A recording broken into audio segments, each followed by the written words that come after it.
Dale Martin, in his book, Constructing Jesus, widely appreciated, well received, well reviewed, 2010, Constructing Jesus.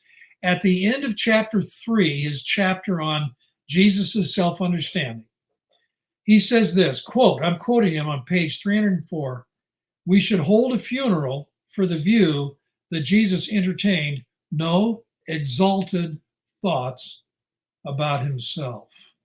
Absolutely right. And when he says exalted thoughts, he doesn't mean, oh, I'm a great teacher, or oh, I'm a very insightful prophet. He means that Jesus understands himself as possessing divine authority. And so one could, in a sense, rightly confuse him with God. And I think that's already there in his pre-Easter ministry. The Easter event just confirms that it's true. He really is exalted. He really is at the right hand. And Paul the skeptic met him, and Paul did an about face. He went from hating him, trying to destroy his movement, to believing in him and citing Yahweh texts in reference to him.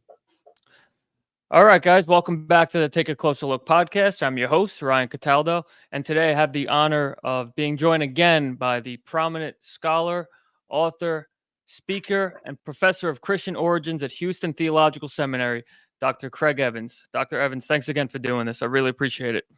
You're very welcome, Ryan. All right, so I want to talk to you about Christology. Because I remember after our last podcast, we kind of got into an impromptu discussion about Christology, and we both agreed that the evidence for early high Christology seems to be really good. And for some reason, a lot of scholars seem to ignore it or dismiss it. So I thought it'd be a good idea to have you back on to talk about it. And maybe I should explain for the audience before we dive in. When we talk about an early high Christology, what we mean is in the beginning of the development of Christianity, very early on, it seems that Jesus's early followers had a high view of Jesus. Like very early on, they already thought of Jesus as an exalted figure who participated in the divine identity or in some way was God himself. Obviously, the best place to start would be with Jesus himself. So, Dr. Evans, can you explain where the term Son of Man comes from and what the significance is of Jesus constantly using it to refer to himself? Yeah, the Son of Man figure that Jesus alludes to is from Daniel chapter 7. Frankly, I'm a little puzzled why so many scholars for the last 100 years have been slow to recognize that. Possibly they don't like the apocalyptic associations that come with it. I'm not sure. But, and then some people make a big deal out of how it's a definite article. The Greek text literally reads the Son of the Man. And so Jesus isn't a title. He's not talking about a technical figure. He's not even talking about a messianic figure or a messianic title. He's referring to the specific person, that specific passage in Daniel 7, where a human being, one like a son of man, which is how the Aramaic and the Greek actually read, one like a son of man comes with the clouds. He comes either on the clouds, which could be significant, implying the clouds are his throne, or he comes with them. In any case, he's presented to the Ancient of Days. Presumably, he's invited to sit on one of the thrones, plural, thrones that have been set up. So I'm describing Daniel chapter 7, verses 9 through 14. In 14, we're told the Son of Man is given kingdom, authority, and power. So Jesus is referring to that passage. And he will then appeal to it that as Son of Man, he has authority to forgive sins. Or the Son of Man will come, he will be seated at the right hand. Caiaphas, the high priest, will see him. Caiaphas just blows up. He says it's blasphemy. And the same Son of Man figure, quite apart from Christianity, outside of Christianity, but in Jewish speculation, is seen as a divine figure who sits on God's throne. Actually, not just at God's right, but sometimes on God's throne and acts as God. And this leads to controversy in rabbinic literature. And we call it the two powers in heaven controversy. So this is powerful stuff, and Jesus sees himself as that Son of Man. And in my opinion, that's what triggers high Christology. And when the early church got to see Jesus, or understanding better his own disciples, in the aftermath of the resurrection, Paul's own experience, there's no question we're talking about divinity here, and not simply a prophet or some teacher that's gifted, but somebody, we need to talk about him as divine. Sure. So is this something that scholars pretty much universally agree that Jesus did refer to himself as the Son of Man? Because I mean, correct me if I'm wrong. It's in Mark, it's in Matthew, it's in Luke, it's in the Q material. So it's in all the earliest sources. Is this something that like all scholars agree? Like Jesus did refer to himself this way? Yeah, I think that's now universally agreed on. There was a time when some tried to dismiss it. And of course, the counter to that kind of skepticism is, well, if it's invented, if the post-Easter church has Jesus refer to himself as the Son of Man, then why didn't the post-Easter church exploit that? You don't have a Son of Man Christology developing in Right. post-Easter literature. Mm-hmm. And so and people saw that, go, yeah, you're right. It must be the way Jesus talked about himself. And you don't have a Son of Man Christology in the post-Easter church, because that doesn't make any sense in the Greek and Latin speaking worlds, that is the Greeks and the Romans. So instead they talk about Jesus as Son of God. Son of Man wouldn't make any sense to a Greek or Latin person, because, every Greek and Latin person would say, well, I'm the son of my father. He's a man. What are you saying? That doesn't make any sense to me. But it's an idiom in Aramaic. It's a way of saying immortal. And so again, to go back to Daniel, Daniel meant to say was he saw coming on or with the clouds one that looked like a human. And this human approached the throne of God and received authority and power. And if we add Psalm 110 to this, Mm-hmm. he is invited to sit at the right hand. So he's sharing God's divine authority in heaven. And there are plenty of non-Christian texts, Jewish texts, that envision the same thing. So that's why there's no need to see it as a post-Easter development. It's pre-Easter. It's actually pre-Jesus. And so Jesus is claiming to step into the shoes of this figure, this human figure that is more than just a human, in Daniel 7. And this figure contributes to all sorts of speculations about who exactly rules heaven and what's happening, in heaven above. Right. What is the view of the Son of Man, in your opinion, in Enoch? Is he also an exalted divine figure? Because I know some people have speculated that the Son of Man and Enoch, well, it's Enoch himself. Yeah, that's right. And actually, later Enochic tradition does see it that way, the Metatron figure and so on. But in the actual first Enoch, if you want to call it that, the original book of Enoch, written in Aramaic, translated in Greek, only partially surviving in Greek, just some Aramaic fragments, about 20 fragmentary scrolls from Qumran in Aramaic, and then the whole thing, the whole shooting match in Ethiopic, several manuscripts in Ethiopic that survive. And remember, when we talk about the book of Enoch, we're really talking about an Enochic collection. It isn't just, the book and that's it, all 108 chapters. We're really talking about chapters 37 to 71. It's called the book, chapters 1 to 36, Book of the Watchers, chapters 37 to 71, the similitudes, the parables.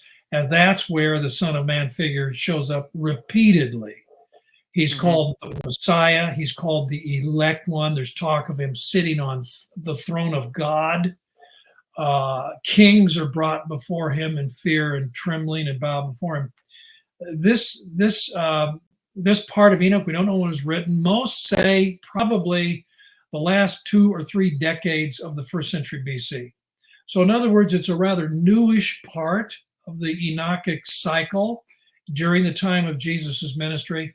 And I would say Jesus himself is a witness to this way of understanding the Son of Man figure in Daniel. So in 2 independent traditions, both Jewish, Jesus and the similitudes of Enoch, you get this idea that the Son of Man figure in Daniel, he basically is divine and shares God's divine power and authority. He reigns in heaven. He sits on a throne. He will judge the world, judge rulers. All right, let me play devil's advocate here for a second. I was listening to a video.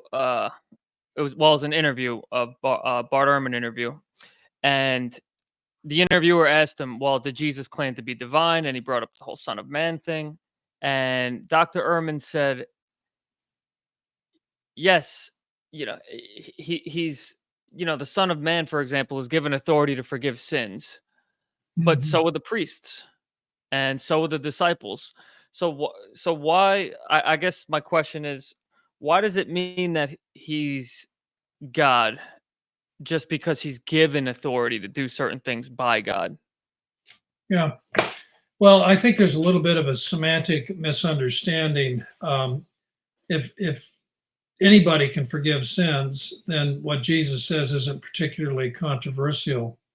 I mean, you say, well, after all, the priests forgive sins. There's a difference between being the one who forgives the sins and announcing that one's sins have been forgiven. True. And of course, that is an interesting semantic point. If all we had was Mark 2 healing the paralyzed man and Jesus saying to him, your sins are forgiven, well, that would be ambiguous. And I would have to agree with Bart Ehrman on that point.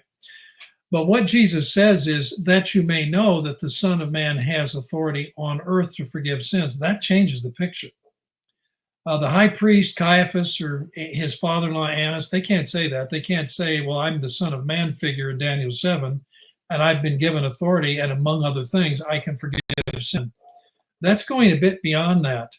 Now, again, if we didn't have anything else to go on, it might still be up in the air, but it's not the only passage.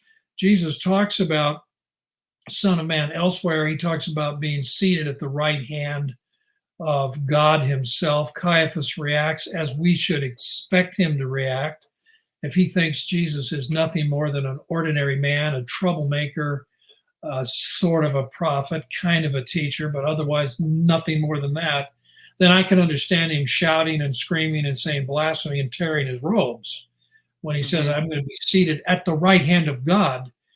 And I think Caiaphas understands the allusion to Daniel 7. He understands how Daniel 7 is being talked about, as we see in the Similitudes of Enoch, a very influential collection of material in the first century and beyond. So I think they're reacting to a lot more of, hey, you're presumptuous, only priests forgive sins. They recognize that, no, he's acting as God himself and saying your sins are forgiven. Mm. Is there something within Second Temple Judaism that sort of makes it impossible to share things with God, like authority and the power to forgive sins, without actually being God? Well, it's complicated. The last time we talked, I think I brought up Philo, and he talks about the word as a second God. Mm-hmm. For rabbinic Jews later in rabbinic Judaism, that would be scandalous. And so we need to guard against taking the monotheism of rabbinic Judaism of the 4th, 3rd, 4th, 5th centuries and then running it back into the first century as though it were normative. Right. And I don't think there's anything heretical about what Philo was saying. That was an acceptable way of talking. And so you see it in the Targums, the Aramaic paraphrases, where the word, the memra of God, is in some sense God and acts in some sense almost independently of God, not contrary, of course, but in concert, as though he's a hypostasis or personification. So these kinds of ideas were in the air in the first century BC and the beginnings of the first century. And so for Jesus to talk about possessing in himself divine authority, we're going to go on and talk about a Qumran text, or I think that's exactly, in fact, there are a couple of at least 2 Qumran texts that see persons that are identified as not exactly God the Father and yet acting as though they are. and they have God's power and authority to do all sorts of things. And so I think Jesus is tapping into a recognized stream of tradition, which is not to say it's uncontroversial, but he's tapping into a stream of tradition. And as he continues to heal, as he commands the winds and the waves, as he casts out a whole legion of evil spirits, as he talks about forgiving sins, everything he does, he can do it. And I think that's what brings the disciples to suspect that he's no ordinary rabbi or ordinary prophet. And of course, the resurrection then, is like icing on the cake. And that's why they go out and begin using Yahweh texts in the Old Testament and applying those texts to Jesus himself. Right. Yeah. No, I mean, that's a perfect segue into the Qumran texts. You have 11Q Melchizedek, which is like, it's fascinating. You have this divine Melchizedek figure that comes in the end of days, and he forgives sin and he frees people from the power of Belial, which is Satan. And the text goes on to quote, for example, Psalm 82.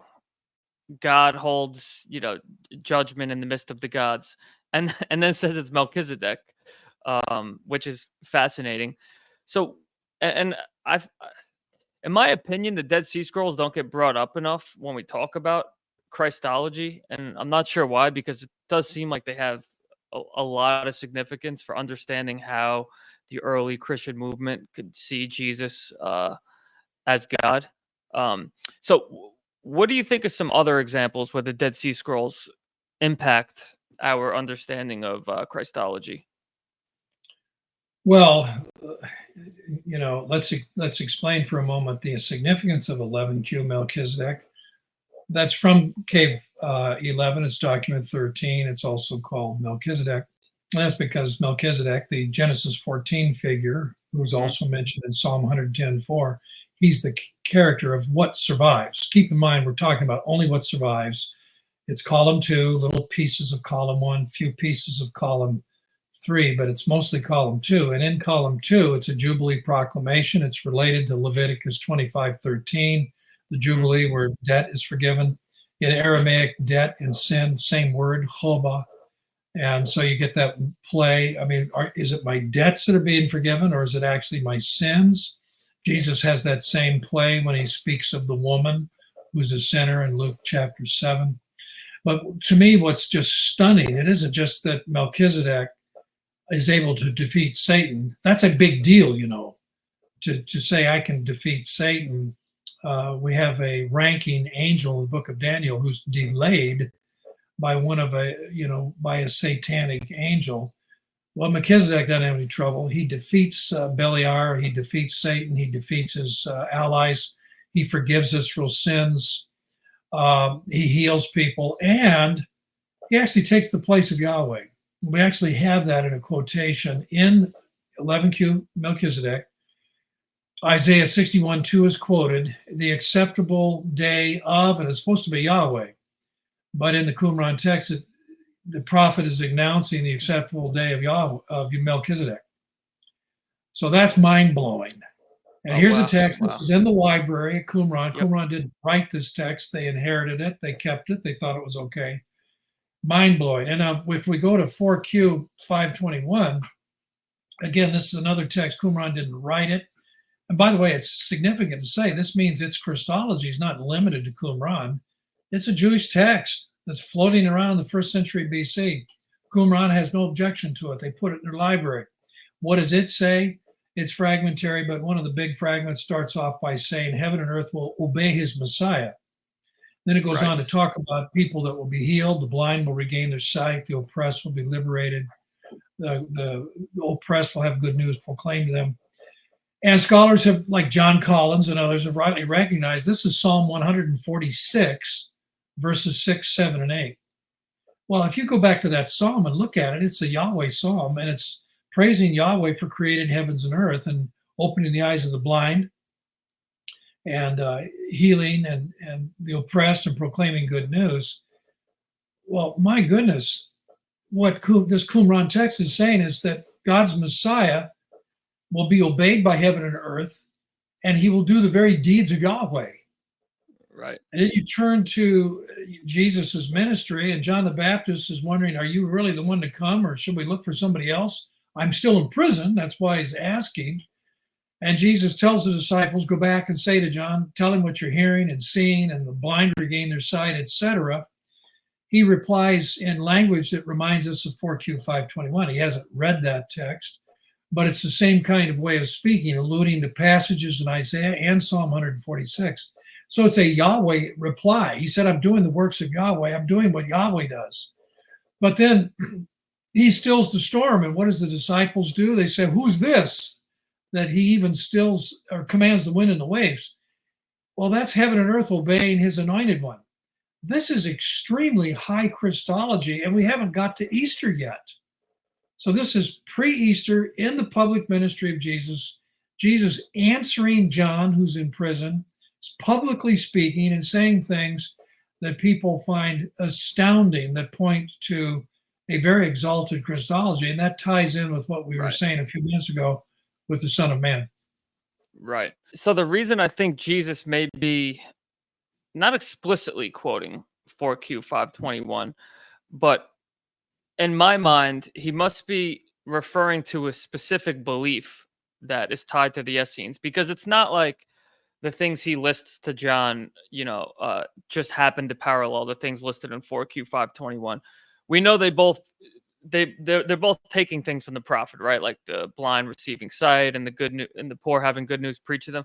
But the pairing in 4Q 521, the good news is preached to the poor and the dead are raised. That pairing is very unique. It's only found in 4Q 521 in Matthew and Luke. So because the verbiage is so specific, do you think he's alluding to a very specific Essene belief? No, because 4Q 521 is not an Essene text, for one thing. Probably not. It could be, but probably not a sectarian text? Is that what? No, John Collins does not think it was produced at Qumran. Gotcha. Yeah, I can see why Qumran loves it. It's the kind of text they might have written. But if you look at it carefully, it's not, yeah, you do have that collocation you alluded to, the pairing, but you have phrases in Isaiah that say that. You have Isaiah 26:19 that has the dead being raised up. You have Isaiah 61:1, the sight being given to the blind, the lame being able to walk, Isaiah 35:5. So you have these phrases from Isaiah, and they overlap with phrases found in Psalm 146, 6-8. And so you have a little bit more of Psalm 146 in 4Q 521 than you do in Jesus. Jesus seems to be much more just Isaiah. And that's what just blows me away. It's a pretty significant Christology in Isaiah, but Psalm 146 is way over the top. It's explicitly Yahweh material. Right. And that's showing up. That's the dominant text in 4Q 521. So in a sense, 4Q 521 is an incredibly high Christology. And so if that's what somebody wrote that in the 1st century BC, Qumran has a copy of it. Those ideas, I think, were floating around. And so Jesus, in his reply to John, is saying the same kind of stuff. We can speculate about where he might have heard it, or did he read it somewhere, but that's just speculation. It's clearly in the air in the 1st century BC, 1st century AD. These are the kind of things that the Messiah will do. And oh, by the way, they're Yahweh things that he's doing. Right. Look at John's gospel. I do the works of him who sent me, Jesus said. Exactly. What I see, I do. So if my Father does it, I do it. This is another way. It's very poetic. It's very Johannine, a way of saying the same thing. So what God does, I do. And that's what we're talking about. And that is that's the foundation for a very high Christology.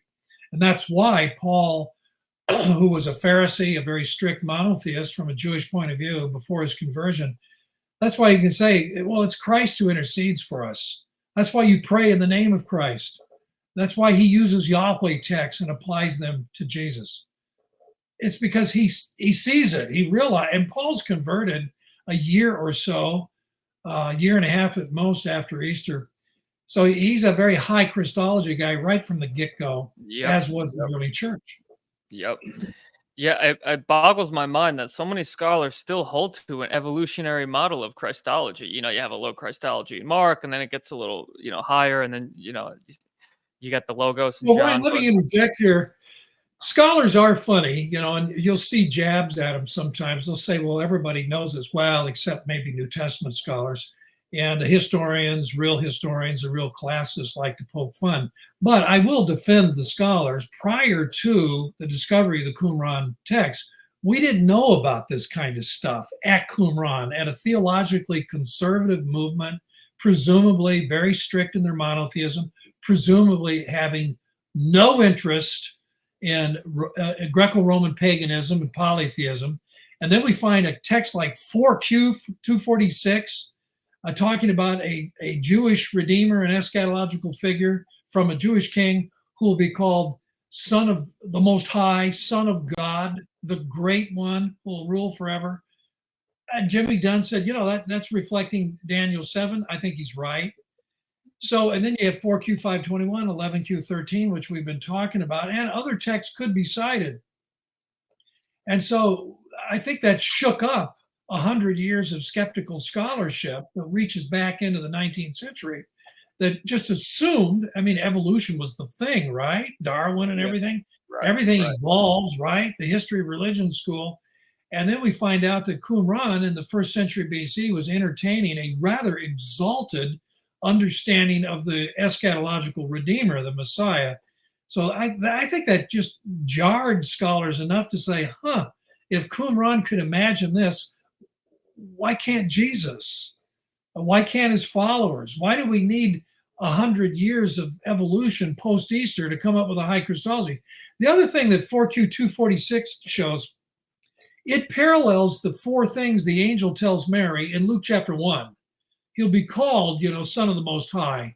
He will inherit and rule over the throne of his father David forever. He will be great. He will be called Son of God. You have those four things, and all four of them show up in 4Q 246 in Aramaic, in Palestine, in the first century BC, a generation before Jesus is even conceived.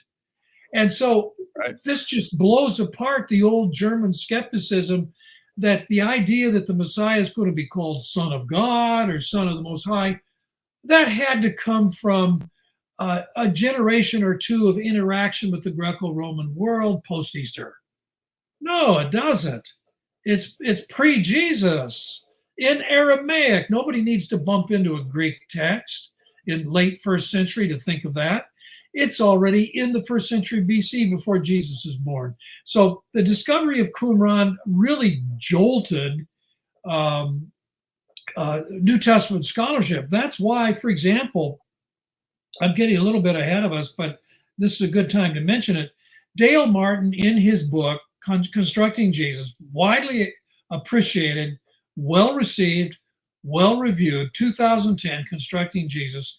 At the end of chapter 3, his chapter on Jesus' self-understanding, he says this, quote, I'm quoting him on page 304, we should hold a funeral for the view that Jesus entertained no exalted thoughts about himself.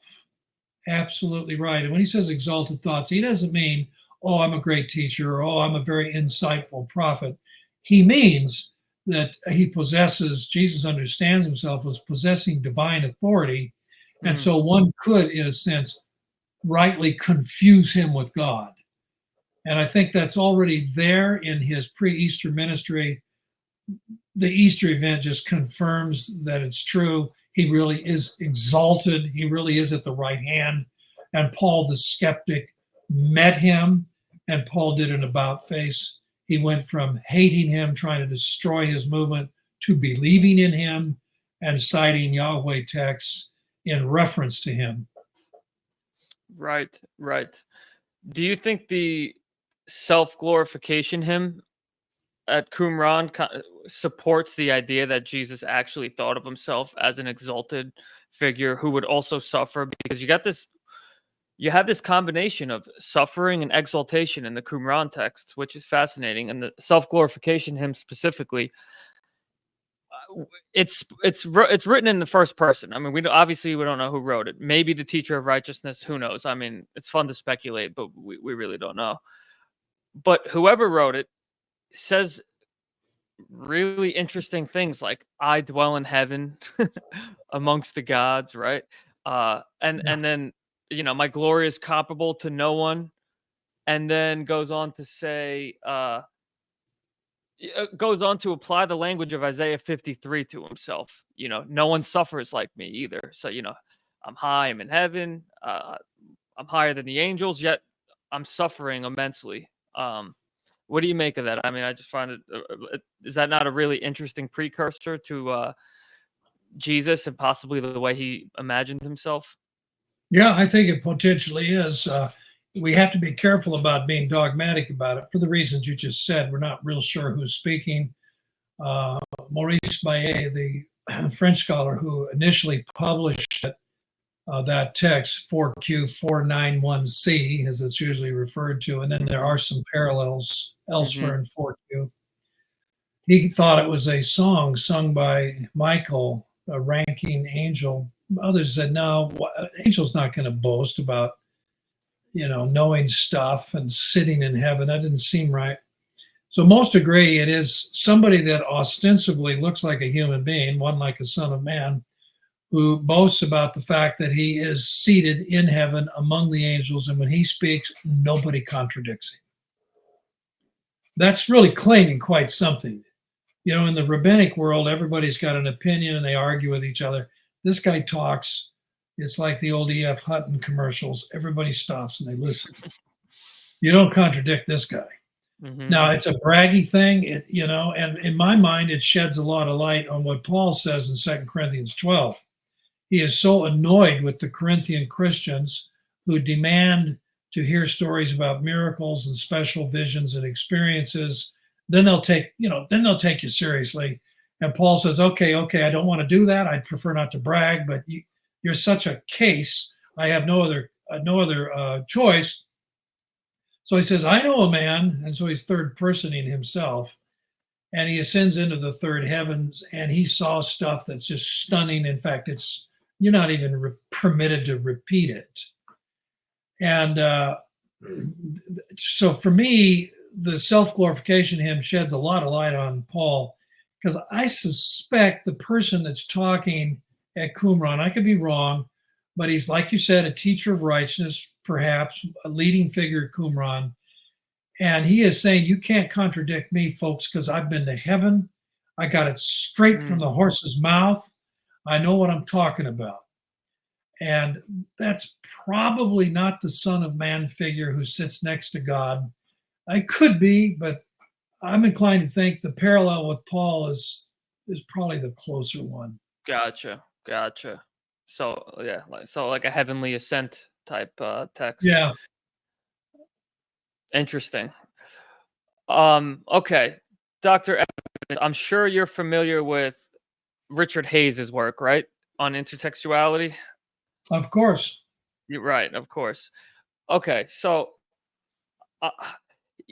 his book, he's got a book, he's got his most famous book, Echoes of Scripture and the Letter of Paul, and then he's got a smaller book. It's called what is it called? Figural Christology in the Four Gospels or something. And he basically approaches Christology from a different angle. He approaches it through intertextuality and looking at how the imagery of the Old Testament is applied to Jesus in the New. I want to throw some examples on the screen and then get your opinion on how convinced you are, what you think about all this. Let's see. Can you see that, Dr. Evans? Is that too Yes. small? You can see Yes. that? I Okay. can see it. I got two examples that he gives. This one is from Luke, where Jesus, and he points out that this is Jesus's first time in Luke's gospel going to Jerusalem. And he says, "O Jerusalem, Jerusalem, killing the prophets and stoning those who are sent to you. How often I have desired to gather your children together as a hen gathers her brood under her wings."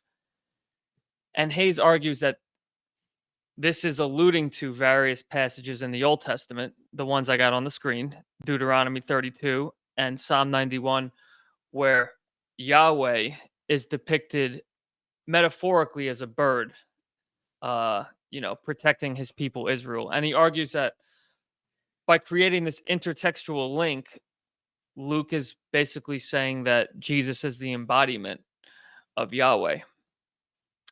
Another example is from Mark's gospel. It's when Jesus calms the storm on the Sea of Galilee, and the disciples ask him the question, "Who then is this that even the wind and the sea obey him?" Hayes argues that Mark is trying to basically get you to, participate in the mystery, participate in the elusiveness of Jesus's identity. And for the reader who has ears to hear, will know in Israel's sacred scripture, it's Yahweh that calms the storms. And it actually parallels quite closely this Psalm 107 that speaks about God creating a storm, men on a ship, and their courage melts away. They go and they cry out to the Lord, and then the Lord stills the storm. And again, so Richard Hayes is arguing that these are very specific. It's not coincidence, that the gospel writers are echoing these Old Testament passages on purpose in order to depict Jesus as the embodiment of Yahweh. Do you think this is a valid reading? Do you find this convincing? Yeah, I do.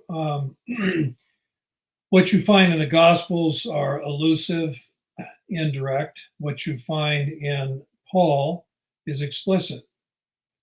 And you have the same idea where Paul in Philippians 2, he's dealing head on with, from a Roman point of view, a huge embarrassment. How in the world can you say your Lord, your Master, the Son of God, was crucified on a Roman cross? And so in that beautiful hymn, begins usually in verse 5, Philippians 2, 5 to 11, he talks about how Jesus, though existing in the form of God, didn't consider deity or equality to God something that had to be seized. He is echoing Roman imperial diction throughout. So he suffers a death, a slave's death, servilis supplicium. He's a slave, he dies even on a cross. And then he says that God will highly exalt him, give him the name that's above every name. At his name, every tongue will confess, every knee will bow. Ryan, that's right out of Psalm 45:23. And it makes the same point that Richard Hayes is making. So this is Paul. He knows that this is a Yahweh text. This is Yahweh speaking in Isaiah 45. He is saying, to be, every knee will bow and every tongue will confess. Yahweh says. Paul knows that, and he applies it to Jesus. Here's another example. 1 Thessalonians chapter 4, the rapture passage, verses 16 and 17. Mm-hmm. The Lord will descend with a shout, with a trumpet blast, and so on. This is Psalm 47:5, as we have it in English. It'd be 46:6 as it would be in the Greek. But in any case, we've got God goes up with a shout into the heavens. He's going to return the same way. Well, it's Yahweh we're talking about in Psalm 47. And now it's applied to Jesus, who will descend the same way with a shout and with command. Now, Paul doesn't say, oh, by the way, I'm quoting Psalm 47. He alludes to it. He takes the words, the phrases, and just weaves them into his text. Mm-hmm. This is the point that Richard Hayes makes. And that book, that was 1989, I think, when Echoes of Scripture in the Letters of Paul came out. It's a beautiful book, very influential. Yeah. We did a special program on it in the Society of Biblical Literature program I chaired. And we gathered the papers. Richard wrote a response. We published them in the Studies in Scripture and Early Judaism and Christianity SSEJC series. This was back in early 30 years ago or more. Right. In any case, I've been a real fan of his, and his work on the gospel, same thing. So you get this echo of Scripture, words, phrases just woven right into the text. And in this case, it's very exalted, very suggestive material that hints at or really explicitly affirms a very high Christology. Right, right. Even yeah, and in this case, even in Mark, which a lot of scholars will say there's not a high Christology in Mark, but I think there is.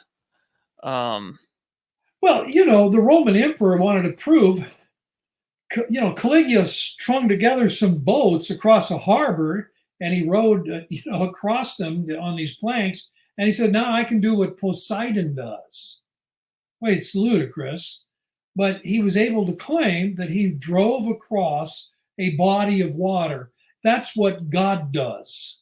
right, right, And right, Jesus doesn't need planks and barrels and stuff like that. He walks on water. He commands the wind and the waves. And the disciples are just blown away. Who in the world can this be? right, Well, he's no right. ordinary guy. That's who. Do you think so? The question in Mark, uh, that Jesus asked, "Why do you call me good? No one is good but God alone." If that question is like a lot of the other questions in Mark, where not that it's not a genuine question, but it's kind of a rhetorical question. Sure, Trying of to course. trying to get the listener to really think. Do you see that question in that light as well? That he's not Oh saying yeah. no, no, no, I'm not God, don't call me God, but instead No, it's no, like no. It doesn't go down that path at all. The man is concerned on what is just and unjust, what is good and not so good, what how does he stand before God? And so Jesus uses that as a teaching moment. So why are you calling me good? Don't you know that God is good? So are you talking about you're going to trot out your obedience to his covenant and obedience to his laws? Do you think that measures up to the requirements and the standards of a good, holy, and righteous God? And of course, as the conversation ends, he goes away, you know, not at all assured that everything is okay. I think ultimately what's behind that is the usual question: does your health and wealth, are those indicators of good standing before God? And the answer is no, actually not. right. I took a class this semester on Jewish Christianity, which was awesome. I loved it, and I learned about the Ebionites and their view of philanthropism, which is just a fancy way of saying Merely human? Jesus was born. Yeah, Jesus was born like everybody else, merely human, had a mother and father. Um, and my professor, who I love and respect, he's absolutely brilliant, and I somewhat agree with him that a lot of these Ebionite beliefs probably do go back to the primitive church, like H.J. Ships and others think. And my professor was making the point that it makes sense that this low Christology would be early. This is kind of what you would expect in a Jewish Christian, Aramaic speaking community in Palestine. Um, but obviously, there's some problems there for all the reasons we just went over, right? That there is an early high Christology, and so I got into a little not a debate, but a good discussion with my professor. Um, he was seeing a high Christology developing from this earlier low Christology. I'm assuming you don't agree with that. So, assuming you don't agree with that, my question is, how would a low Christology develop from an earlier high Christology? Because you could see how it's more intuitive to think it's the other way around. I mean, I have my own theory as to how that might be a low Christology developing from a high, but I'm curious to hear your thoughts on that. Yeah, that's a good point. For one thing, Ebionite Christianity is variegated. Christianity itself is variegated, so is the Ebionite. So let's not turn it into a monolithic thing. All Ebionites believe this. So we need to watch out on that. Number one, we don't even have a clear grasp of who the Messianic Jews were that were outside of mainstream church. We don't know. I wrote an essay on that, the book 20 years ago that was on this whole thing. Jewish Believers, I think, is the name of the book. And I talked about the Ebionite, the Jewish Gospels. And so we can't even identify them. Are we talking about the gospel of the Ebionites, the gospel of the Nazarenes, or the gospel of the Hebrews? Those are three different names, and we don't really know. They're almost interchangeable. So it's hard to figure out. So right away, you got to say, we can't talk about one particular group as if they represent the whole thing. So we don't know for a fact that all Ebionites or Nazarenes or Hebrews, we don't know that they were all low Christology. Some were. Okay. And so low Christology possibilities, right alongside high Christology possibilities, are there from the beginning. The other thing is a hermeneutical issue. There is such a thing as hyperbole and metaphor. So David has killed his 10,000s. Well, did he kill 10,000s of the Philistines? I don't know. But that's a way of talking. So to talk about somebody exalted up in the clouds, to talk about the mountains clapping their hands, to talk about the whole creation singing, this is all hyperbole and metaphor. It's typical in prophets and so on. So it's possible that low Christology people are saying, yes, you can call him Son of God if you want. You can say he's divine if you want. That's just a way of saying how important he is. That's just a way of saying he's really significant, or he's no ordinary guy. He's a cut above everybody. So it's therefore you don't have to have low Christology as the beginning and then try to figure out how it slowly evolved into high Christology. That doesn't work because the high Christology is pre-Easter as well as immediately after Easter. You got high Christology with Paul. Where's the evolution when Christianity's 1 year old and Paul's converted and he's a high Christology man? And he used to be a Pharisee. Right. So I think low Christology doesn't necessarily have to develop out of high. It's just a different way of understanding the Christology and perhaps conceding to pressures in the synagogue. In other words, you could have people in the synagogue who are saying to their messianic friends, well, I'm willing to entertain Jesus as the Messiah, perhaps fulfiller of some of the prophecies, but what's all this God talk? That sounds like paganism to me. Oh, no. We only mean it in a metaphorical sense. So it's not that hard to see a low Christology, pseudos anthropology. That's a funny word. You know, it means a lot of things, but pseudos can just mean merely. I think that's what it means here, merely human. He's just a human. It's not hard to see that as coming to expression in the face of a synagogue that is rejecting claims of deity and Jesus' ability to forgive sins, and he's God's son, and he'll sit on the throne. Instead, he becomes God's favorite prophet who has showed us the way, like a Maccabean martyr. He's died on a cross, and he is the true Messiah, and he will come back. But divinity doesn't even have to be in the picture. That's not hard to see that developing right alongside a very high Christology. Right. Well, Ryan, see what I'm saying? Because in the Greco-Roman world, a high Christology is not really problematic in itself. To say that Jesus is God in the flesh, I think a Greco-Roman person go, yeah, okay, but explain to me his death on the cross. That's what bothers me. Whereas in a Jewish setting, they might say, I can understand a martyr. I can understand somebody dying for God and his laws, Maccabees.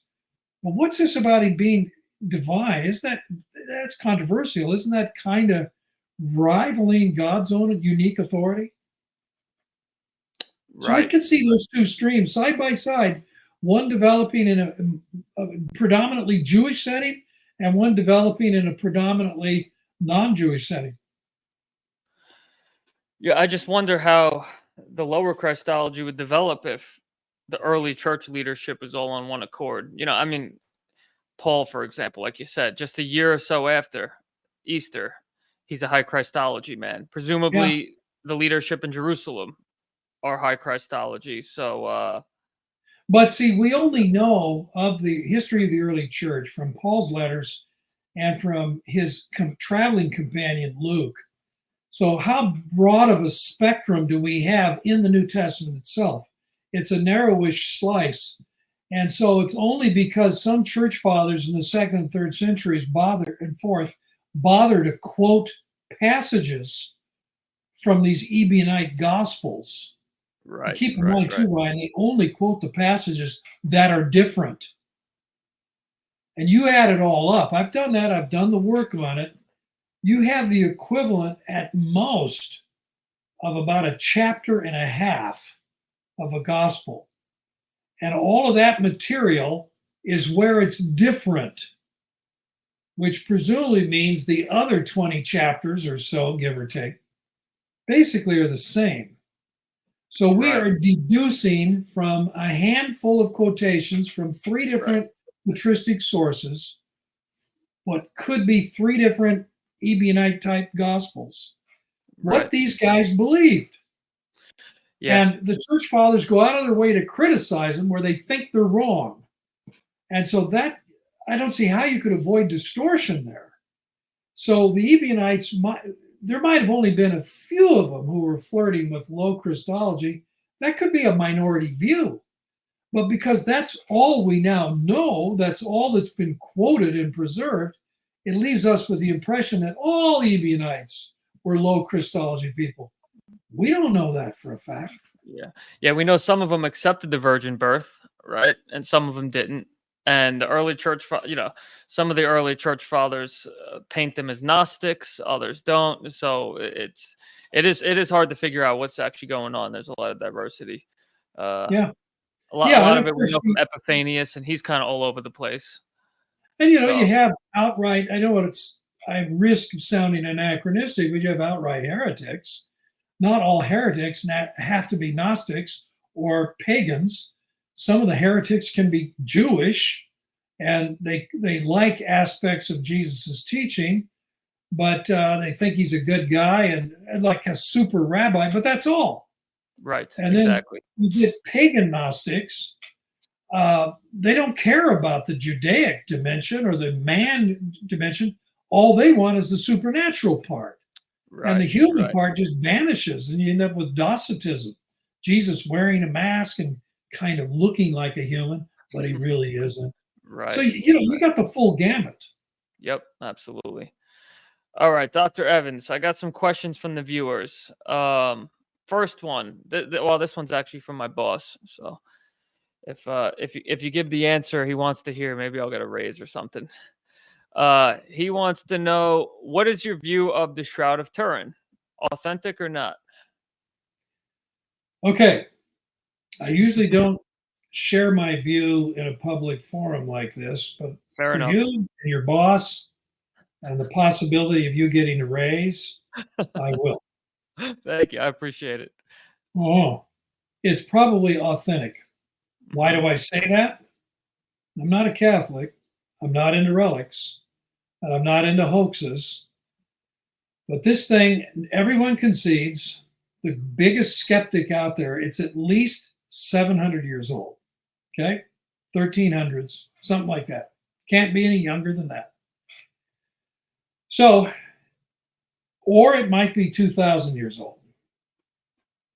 How in the world can someone put an image into a cloth that 20th and 21st century science cannot explain? That's what I'm left with. What I just stated is a fact. I know there are some armchair experts that don't know what they're talking about. And they say, oh, it's Da Vinci, it's an experiment with photography. They're wrong. For one thing, Da Vinci hadn't even been born yet when the Shroud, it's 700 years old. Da Vinci doesn't date back that far. He dates back at most 600 or 580 or something like that.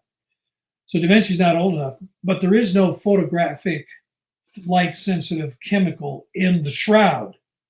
It's not a photograph. I know the image is a negative. That's weird. But if you actually see the Shroud, you get close to it, the image disappears. You cannot see it with a microscope. You have to be 10, 12 feet back from it, and then you see the image. Wow. There are no mistakes. Anatomically, the injuries, the wounds, the pollen from Israel, pollen that's only in the Middle East, is in the cloth. How would a faker 700 years ago even know that? They didn't know pollen existed. It's human blood that's stained on it. that has rubabellin in it. That's why it's still a ruddy color. How would he know a faker? Not only he better use human blood, because they'll figure that out someday, but to use human blood with rubabellin in it, which means it's blood from a severely traumatized person. How would he know that? Why would he violate all the standards in art as practiced at that time in depicting the image? I could go on and on. We don't have time for that. That's why I think it probably is genuine. And if if they ever carbon 14 the shroud itself and not the patches on the boundaries, which are 13th century, then I think the carbon 14 will show that it is in fact first century. But until then. Right. No, exactly. Yeah, I agree. I mean, I tend to be skeptical when it comes to relics, but the Shroud of Turin is remarkable. I'm convinced by it too. So, okay. Was that the right answer for your boss? No, perfect. Yep. Okay. Yep. Okay. I'll be rolling in the dough. Good. All right. Do you agree that the criterion of dissimilarity, especially double criterion, is, quote, bogus and hyper-skeptical? Do you agree that this criterion should be abandoned or at least not used as a tool to dismiss Jesus's logia? I mostly agree with that statement. I wouldn't call it bogus because the criterion of double dissimilarity has a twisted logic to it. I actually debated it in a doctoral seminar, this very point, with the late James Robinson, who was well known for Quest of the Historical Jesus. He wrote that famous book back in 1959. And I came at it, my background was, Jewish studies and Old Testament and so on. I was kind of a late comer to New Testament. My doctoral dissertation's on Isaiah. And it struck me, I was a history major too, and I just thought, this just sounds so weird. The guy is Jewish. The church loves him. Wouldn't you think Jesus would say things that's right in step, a lot of it anyway, with Jewish teaching? Why would everything have to be unique? Right. And if the church loves him and they hang on his every word, don't you think they would retain stuff and believe it and proclaim it and act on it and let it shape them? So I just saw nothing but trouble with the criterion of double dissimilarity. And of course, Jim's response, he was patient. He probably thought of me as a naive doctoral student. He says, well, how do we know? If it's something that the rabbis would say, maybe it is something the rabbis said. And if it's something the church loves and wants to repeat and talk about and be shaped by, how do we know the church didn't make it up? So I get that. It's a logic that's behind it. But the problem with it is it's always based on a skepticism. Mm-hmm. And if you actually allow the double dissimilarity criterion to function, then you're down to almost nothing. And of course, that's what happens with the Jesus Seminar. That's why they only 17, 18% is either red or pink. That is, Jesus really said it, or it's close. And 82% is gray, doubtful, black, no way, he didn't say it. Well, that's why you end up with that kind of skeptical stuff. Well, real historians don't do that. You don't hear in the classical studies or ancient history anyone saying we only accept stuff that is contrary to everything else. Otherwise, we don't think Sennacherib said it or Ashurbanipal said it. Or nobody talks that way.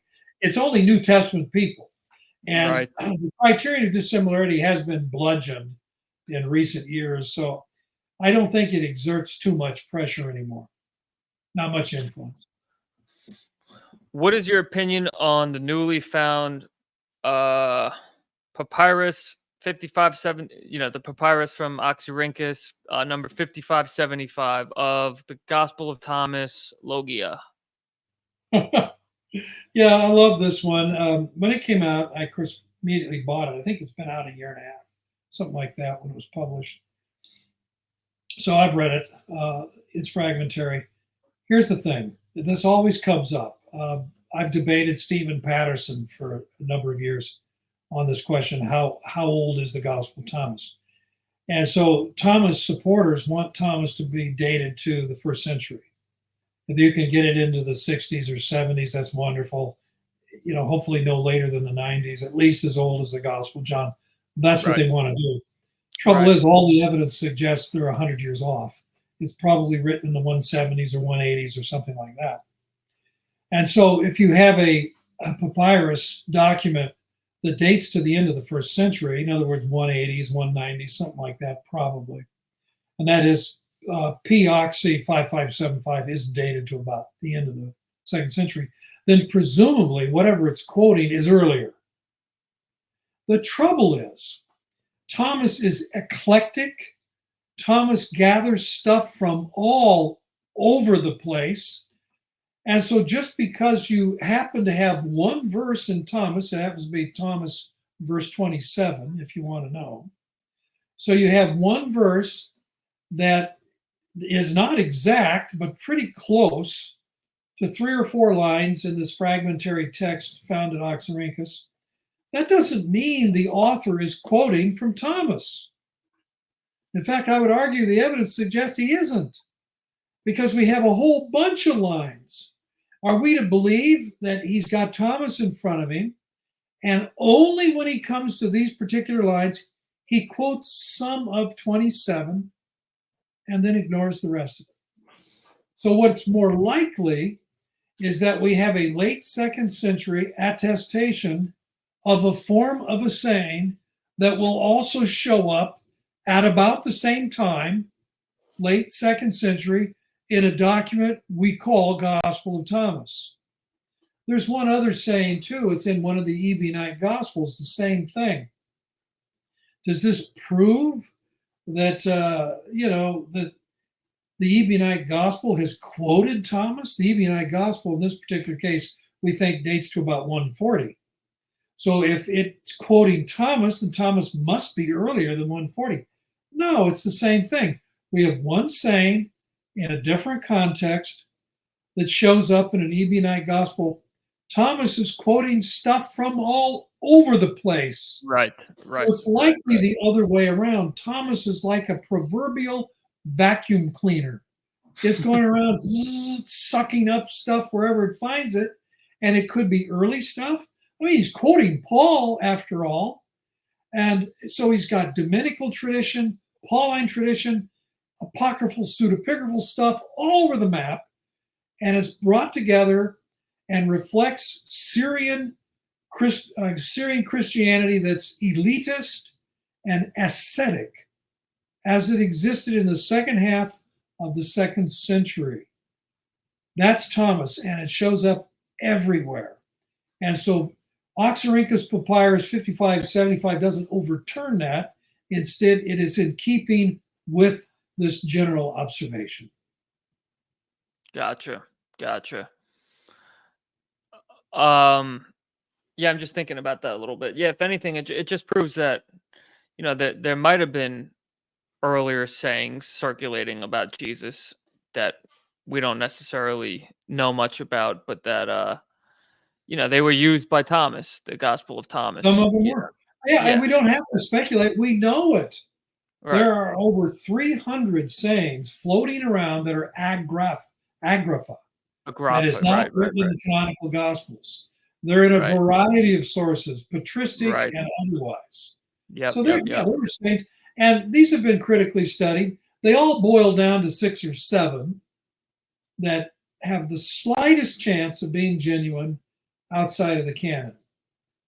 And Ottfried Holfius, he's retired now, but at Tübingen years ago, he did a study of the best candidates, and he concluded not one of them is a genuine Jesus saying outside of the Gospels. He said 3 or 4 you could take a hard look at, but even not one of them. That's what he concluded. Not one. He doesn't think one of them is a genuine Dominical saying that has survived outside of the canonical Gospels themselves.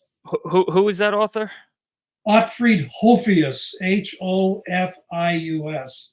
I'll email you the information. And he's no fundamentalist. He's not out to, defend the New Testament canon or something like that. He's just, as a scholar, as a critic. Joachim Jeremias was far more generous. He found about 20, 21, something like that he thought, hey, these are pretty good candidates. Some of these could well be. And Hofia says, no, he says he's being too generous. I don't think a single one of them goes back to the historical Jesus. And that would include the Thomasine parallels. Right, right. All right, I got two more, then I'll let you go grade some papers. Where do you think Gnostic studies are going? What is new and notable, if there is any? Well, okay. When it comes to Gnosticism as a general topic, I would leave that to the scholars who specialize in Gnosticism. Maybe there are some interesting developments. But in my world, which was shared by Jim Robinson and the late Marvin Meyer and some of Jim Robinson's other students and Helmut Kester's other students. I mean, there was the old Claremont Harvard axis of Gnosticism somehow explains Christology. That's basically dead in the water. That's my impression. Where are the exponents of that? I don't know of any. Elaine Pagels is retired. Marvin has passed away. There's just Jim Robinson's dead. There's nobody out there advocating that Gnostic studies sheds light on early Christianity or on the development of Christology. That one is just dead in the water. Where we're going is different places. Qumran that we've been talking about, formulating Christology to challenge the Roman imperial cult, negotiating life in the Roman Empire. That's where things are going now. Magic, too, is a real interesting area of study. But Gnosticism as shedding light on the New Testament, I think that's pretty well passé. Gotcha. All right, the last question. I mean, this is a huge question. This would require a whole nother podcast. So, I mean, feel free to keep it brief. What are your arguments for the authenticity of Ephesians, Colossians, and 2 Thessalonians? Okay, two different kinds of arguments. One of them is letter by letter, and I think these arguments that, we've got some words used in this letter nowhere else in Paul, those kinds of arguments are extremely weak. Yep. And I don't find it very convincing. But the other argument is a general contextual argument, and this would require, no matter where you come down on the question, whether you think Paul didn't write one or two of these letters or he did. I'm thinking of Jeff Wyma. I'm thinking of Stanley Porter.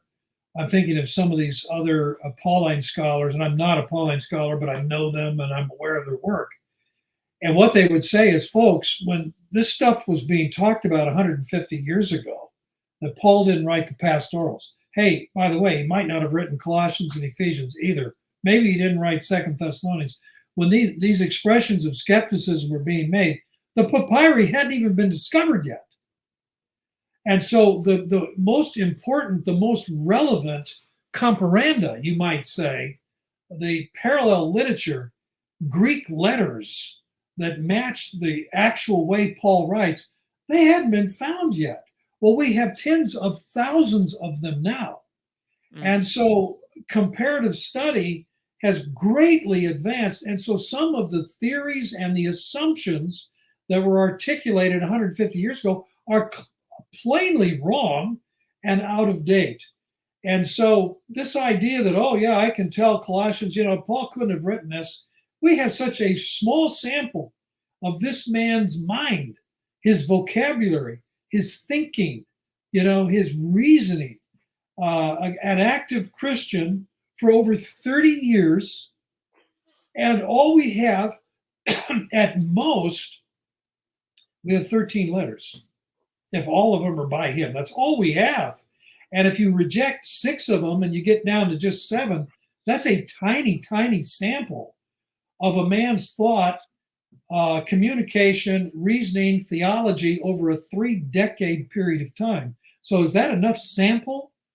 I mean, when I read Hebrews, I can see Paul didn't write Hebrews. That is really obvious.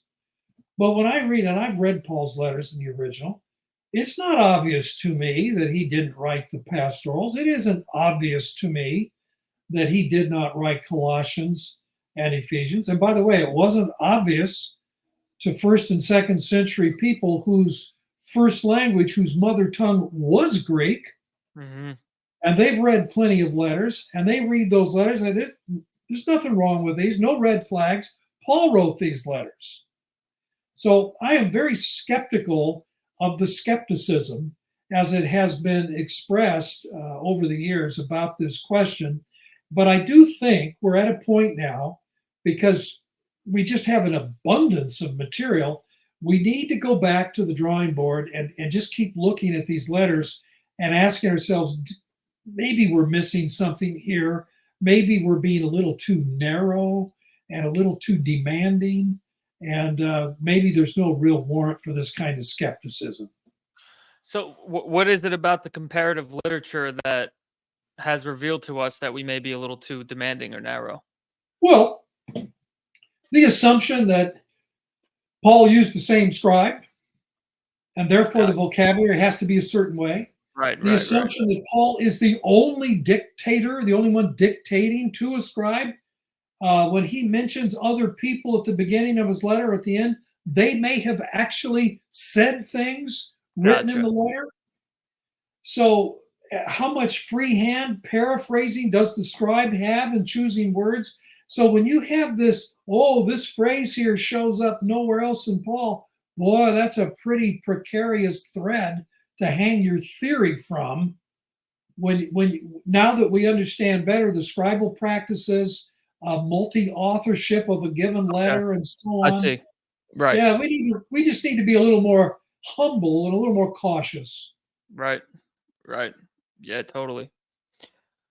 All right, Dr. Evans. Well, thank you so much again for doing this. This was fun. I really appreciate it. You're Till welcome, next Rob. time. All right. Okay, man. Bye All bye. right. Bye bye.